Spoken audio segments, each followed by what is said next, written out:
శ్రీగురుభ్యో నమః. శ్రీ మహాగణాధిపతయే నమః. ఓం నమః శివాయ. తెలుగువన్ ప్రేక్షకులకు స్వాగతం. నమః ప్రణవవాచ్యాయ, నమః ప్రణవలింగినే, నమః సృష్ట్యాదికర్త్రే చ నమః పంచముఖాయతే అని ప్రణవస్వరూపుడైనటువంటి శివుణ్ణి, ప్రణవవాచ్యుడైనటువంటి శివుణ్ణి, ప్రణవస్వరూపంగా వ్యక్తమైనటువంటి శివుణ్ణి మనం ఆరాధిస్తూ నమస్కరించుకుంటూ ఉంటాం. ఈ ప్రణవము అనేటటువంటి దాన్ని మామూలు మాటల్లో మనం ఓంకారము అనే పేరుతో చెప్పుకుంటున్నాం. ఈ ఓంకారమే ప్రణవం. ఈ ఓంకారం మొత్తం సృష్టికే మూలకారకము అని మనకి శివపురాణం మొదలైనటువంటి గ్రంథాలు చెప్తున్నాయి. అంతేకాదండి, శివపురాణమే కాదు, అన్ని గ్రంథాలు చెప్తున్నది ఏమిటంటే ఓంకారం శివస్వరూపమని శివపురాణం చెప్పినా అసలు ఓంకారం నుండే ఈ జగత్తు మొత్తం కూడా ఉద్భవించింది అనేటటువంటిది అందరూ చెప్పినటువంటి మాట. ఓం ఇతేకాక్షరం బ్రహ్మ అనందే ఎప్పుడూ కూడా గాయత్రి ఉపాసన చేసేటటువంటి వారు, సంధ్యోపాసన చేసేవారు మొట్టమొదట చెప్పేటటువంటి మాట ఓం అని చెప్పబడే ఈ ఒక్క అక్షరమే పరబ్రహ్మ స్వరూపము. సృష్టికర్త అయినటువంటి బ్రహ్మ కాదు, పరబ్రహ్మ స్వరూపంగా ఉంటుందని, దాని నుండే ఈ సృష్టి అంతా ఆవిర్భవించటం జరిగిందని మనం ప్రతిరోజు సంధ్యావందనం చేసేటప్పుడు చెప్పుకునేటటువంటి మాటే. అటువంటి దీనికి ఓంకారానికి ప్రణవము అని పేరు. అంటే ప్రకృష్టంగా ఎప్పటికప్పుడు కొత్తగా నవనవోన్మేషంగా ఇంతకుముందు ఏ అర్థం చెప్పామో దానికన్నా భిన్నమైన కొత్త అర్థం ఏనాటికానాడు కలిగించేటటువంటి లక్షణం కలిగింది అన్న అర్థంలో దీనికి ప్రణవము అని పేరు. అంటే ఎన్ని మార్లు ఉచ్చరిస్తే అన్ని రకాలైనటువంటి కొత్త అర్థాలు కలిగించేది. కనీసం 24కు పైగా దీనికి అర్థాలు ఉన్నాయి అని చెప్తారు ఓంకారానికి. అన్ని రకాల శక్తులు కూడా దానికి ఉన్నాయి అన్నారు. మొత్తం సృష్టి అంతా దాని నుండే వెలువడింది అని కూడా చెప్తూ ఉంటారు. ఈ ఓంకారంలో 5 భాగాలు ఉన్నాయని, 5 కలిసినప్పుడు మాత్రమే అది ఓంకారంగా మనకు వినపడుతూ ఉంటుందని చెప్పబడింది. అది ఎలాగా అంటే ఈ ఓంకారానికే సూక్ష్మ పంచాక్షరి అనేటటువంటి పేరు కూడా ఉంది. అనాది అయిన పరమాత్మ సృష్టి కార్యోన్ముఖుడైనప్పుడు అతని నుండి వెలువడిన తొలి ధ్వని ఓంకారము అని పురాణాలన్నీ కూడా మనకి తెలియచెప్తూ ఉన్నాయి. అయితే ఒక పురాణానికి మరొక పురాణానికి స్వల్పంగా భేదం ఉంటే ఉండొచ్చు, కానీ మూలంగా మౌలికంగా చెప్పినటువంటి అంశం మాత్రం ఇదే. శివుడి గురించి చెప్పినటువంటి శివపురాణంలో శివుడికి ఉన్నటువంటి పంచముఖాల నుండి 5 ధ్వనులు వెలువడ్డాయట సృష్టి చెయ్యాలి అని అనుకోగానే. అందులో ఎలాగంటే ఉత్తర ముఖం నుంచి అకారం, పశ్చిమ ముఖం నుండి ఉకారం, దక్షిణ ముఖం నుంచి మకారం, తూర్పు ముఖం నుంచి బిందువు. ఈ 4 ముఖాలు ఇలా ఉంటే పైన ఉన్నటువంటి ముఖం ఒకటి ఉంది కదా, దాని నుండి నాదం పుట్టి ఈ 5 ధ్వనులు ఏవైతే ఉన్నాయో అవి 5 విధాలుగా విస్తరించాయి. 5 విధాలుగా విస్తరించిన తర్వాత మళ్ళీ 5 కలిసి ఒక్కటిగా మారాయి. ఈ ఒక్కటిగా మారేటప్పటికీ, ఒక్క అక్షరంగా మారేటప్పటికీ ఇప్పుడు మనం ప్రణవం అని దేని గురించి అయితే చెప్తున్నామో అటువంటి ఓం అనేటటువంటి అక్షరం మనకు వచ్చింది. నామరూపాత్మకమైన సమస్తమైన జగత్తు దీని నుండే, ఈ మంత్రం నుండే వెలువడి విస్తరించింది అని ఈ మంత్రం శివ శక్తులను కూడా బోధిస్తుంది అని చెప్పి మనకి శివపురాణం స్పష్టంగా చెప్తోంది. అంటే శివుడు మాత్రమే కాదు, శక్తి కూడా దీని నుండే ఉద్భవించిందని. ఎందుకంటే శివుడు ఒక్కడు ఉన్నట్టయితే చైతన్యం లేదు, చైతన్యం లేకపోతే కదలిక లేదు, కదలిక లేకపోతే జగత్తు లేదు.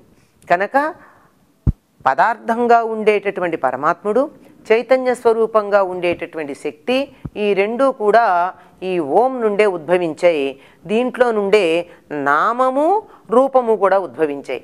వినడానికి ఏమనిపిస్తుంది? ఓంకారం అంటే మనకి ఓం అనేది ధ్వని మాత్రమే అనుకుంటున్నాం.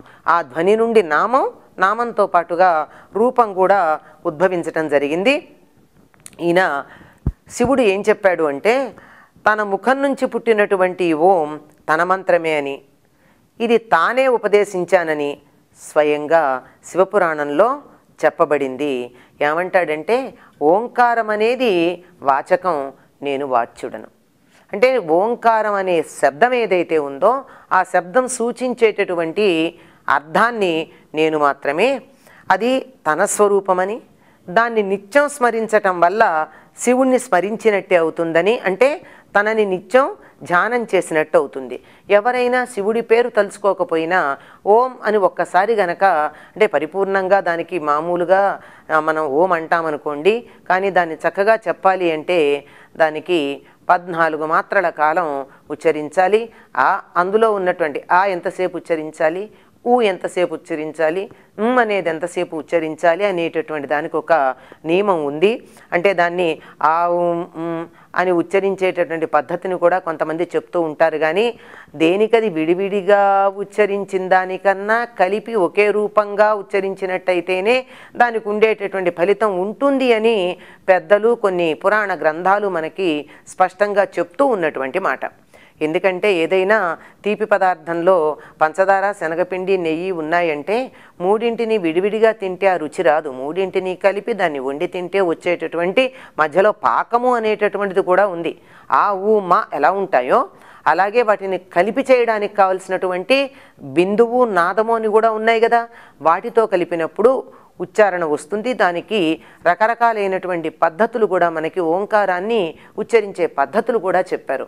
ఇలా ఉచ్చరించినట్టయితే శివుణ్ణి ధ్యానం చేసినట్టే అవుతుంది అని చెప్పుకోవాల్సి ఉంటుంది. ఈ ఓంకారంలో ఉన్నటువంటి ఈ 5 ఏవైతే ఉన్నాయో మా, బిందువు, నాదము అన్నవి, వీటికే విస్తరించినట్టయితే పంచాక్షరిగా నమశివాయ అని. నమశివాయ అని సాధారణంగా మనం ఏమంటామంటే ఓం నమశివాయ అంటాం. అంటే ఏమిటర్థం? ఓంకార పురస్సరంగా నేను శివుడికి నమస్కరించుకుంటున్నాను అని చెప్పడం. ఎప్పుడూ కూడా మంత్రంలో నమః, ఓం కలిపి చెప్పేవి కొన్ని ఉంటాయి, అక్షరాలకు సంబంధించి విడదీసి చెప్పే ఉంటాయి. దీన్ని పంచాక్షరి అని చెప్పబడేటటువంటి ఈ మంత్రంలో ఓంకారం ముందుగా చెప్పి నమః అనేదాన్ని శివుడితో కలిపేసి నమశివాయ అనేటటువంటి దాన్ని మనం కలిపి చెప్తూ ఉన్నాం.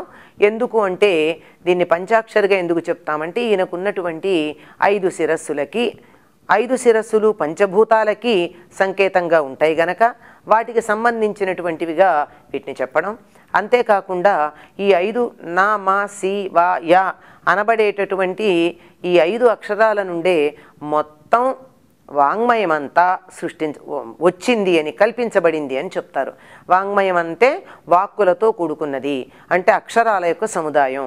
మొత్తం ఉన్నటువంటి అక్షరాలన్నీ కూడా, అంటే సృష్టిలో, ప్రపంచంలో ఎన్ని దేశాలలో, ఎన్ని భాషలలో ఎన్నేసి అక్షరాలు ఉన్నాయో అవన్నీ కూడా ఈ 5 అక్షరాల నుండే ఉద్భవించాయి అని చెప్పి మనకి పురాణాలు, ముఖ్యంగా శివపురాణం చెప్తూ ఉన్నటువంటి మాట.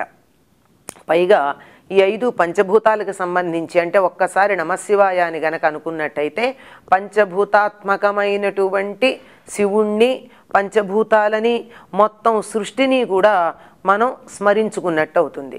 మొత్తం సృష్టి అంతా ఈ శివుడే వ్యాపించి ఉన్నప్పుడు, ఇదంతా కూడా అవ్యక్తుడైనటువంటి శివుడు వ్యక్తంగా ఈ సృష్టిగా వ్యాపించి ఉన్నప్పుడు శివుడు లేని చోటెక్కడుంది? సమస్తంలోనూ ఉన్నాడు కదా. ఈ సంగతి మనకి గుర్తు చేయడానికే రుద్రంలో మనకి అనేకమైనటువంటి పేర్లతో నమస్కారం చేసుకుంటున్నట్టుగా ఉన్నాం. ఎక్కడా కూడా రుద్ర హృదయంగా చెప్పబడేటటువంటి నమశివాయ చ శివతరాయ చ అన్న మంత్రంలో తప్ప మిగిలినటువంటి అన్ని చోట్ల ఏం కనబడుతుంది మనకి? నమో వృక్షేభ్యో హరికేశేభ్యో నమస్తారాయ నమశంభవే చ మయోభవే చ అని ఎక్కడికక్కడ చెట్లకి, నక్షత్రాలకి, గ్రహాలకి, రథేభ్యో అరథేభ్యో రథకారేభ్యో, రథం ఉన్నవాడికి, లేనివాడికి, రథాన్ని చేసినటువంటి వాడికి, రథం నడిపేవాడికి, రథంలో కూర్చున్నవాడికి, ఇట్లా అనేక రకాలుగా అందరికీ నమస్కారం చేయడం అనేది కనపడుతూ ఉంది కనుక సృష్టి మొత్తంగా వ్యక్తమవుతున్నటువంటి పరమాత్ముణ్ణి నమస్కరించుకోవటంగా ఉంది. దానికి మూలమైనటువంటి ఓంకారమే ఈ సృష్టిగా వ్యక్తమైంది గనక ఒక్క ప్రణవోపాసన చేసినట్టయితే సమస్తమైనటువంటి దేవతలని ఆరాధించినట్టే అవుతుంది. అన్ని మంత్రాలు ఓంకారం నుంచే వచ్చాయి. ఒక్కొక్క మంత్రం ఒక్కొక్క ఫలితాన్ని మాత్రమే ఇవ్వగలుగుతుంది. కానీ అన్ని మంత్రాల పరిపూర్ణ పూర్ణ స్వరూపమైనటువంటి సమగ్ర సంపూర్ణ స్వరూపమైనటువంటి ఓంకారం గనక ఉపాసన చేసినట్టయితే అన్ని మంత్రాలని ఉపాసన చేసినటువంటి ఫలితం లభిస్తుంది. ఆ ఓంకార స్వరూపుడు శివుడు గనక శివరాత్రి సందర్భంలో ఓంకార స్వరూపుడైనటువంటి శివుణ్ణి మనం ఆరాధించుకుందాం, ఫలితాన్ని పొందుదాం. స్వస్తి.